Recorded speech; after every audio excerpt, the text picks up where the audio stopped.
Hey, it's Nick. Here's what I want to talk about today is really how to crush it in an interview. You want a job. There's an employer that has a job available. You show up. This is your chance. Let's say you're coming to meet me. I've got an open position at One Accord. I'm hiring. You're interviewing with me as the CEO. I'm just going to tell you what it takes to crush that interview with me. All right, we're going to start with some basics. Number one, be early. Not excessively early, but be early. 5 minutes is fine. 3 minutes is great. 10 minutes is okay. 15 minutes is annoying. Just being honest. Think about the person that you're interviewing with. If you're going to show up at my office for an interview with me, okay, I've got a calendar that is racked and stacked every day. Your interview is 30 minutes on my calendar, and I got something before it and I got something after it. So you show up 3 minutes ahead of time, great. I don't have to wait for you. I don't feel like you're waiting on me. Perfect. Number two, look good. Like really, dress up. That display of your personal appearance tells me that you care about yourself, that you respect me, that you're going to put in the energy, you're going to put in the effort, you're going to respect the clients of my firm, you're going to respect the process. That effort shows me something. Number three, be prepared. Be prepared with some knowledge of my company and some questions about either me, my company, our customers, the job. Come with questions. Write them down. If you pull out a notebook and you've written down questions, that's really important. Understand the job. So here's number four, understand the job. So I'm going to ask you a question. So why do you want to come work for me? Well, I don't know, I'm just looking for a job. So understand the job. If it's entry level, I'm really interested in coming to work for your company and starting here that I can learn more and I can grow in the company. If it's a specific job inside the company, let's say it's an analyst, digital marketing, whatever the job is, have some understanding of it, but don't overplay your cards, right? Don't overplay your hand. So here's what I think the job is. This is why I'm interested in it. Maybe you could tell me, Nick, is this how the job goes? What are your expectations of this? Here's what I think I know about these careers. Is that accurate? How does that work inside of your company? So you're showing me that you've thought about it and you have some questions, okay? There is, maybe we're on number five. I don't know. I haven't been keeping track. There is some notion of you should be interviewing me, and that's very real.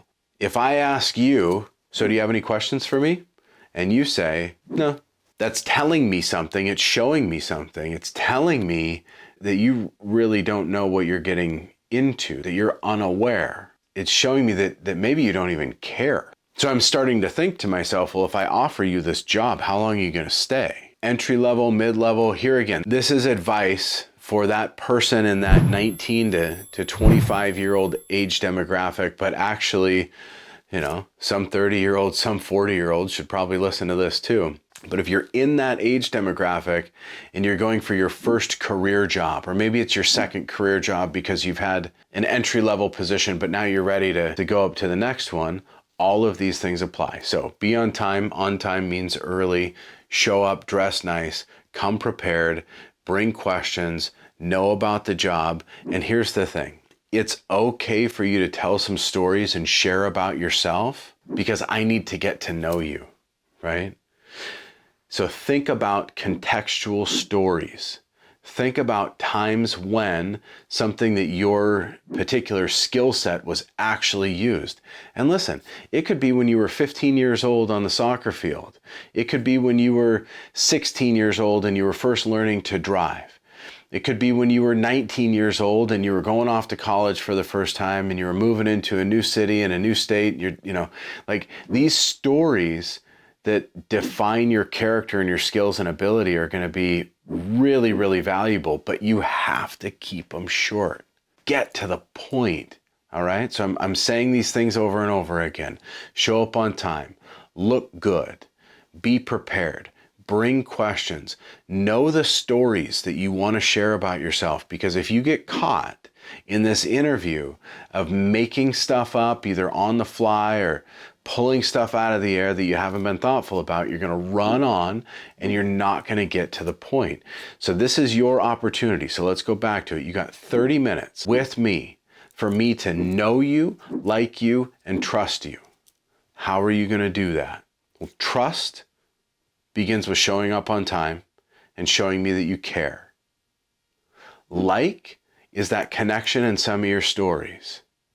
Knowing you is that connection in some of your stories. The questions that you're going to ask me back are also going to help build trust. The fact that you've researched the company and the job is going to help build trust. And then at the end of it, we come down to personality. And listen, there's no advice that I can give you around personality other than be yourself, because if you're not yourself in the interview, the real you's going to show up later, and maybe that ain't going to work out so well. So I'm going to go back to the beginning. I think I've said these things 4 or 5 times. Guess why? They're important. Show up on time. Look good. Do your research. Bring some questions. Know the story that you're going to tell. Do all of that, and you're going to crush the interview. All right, let's go.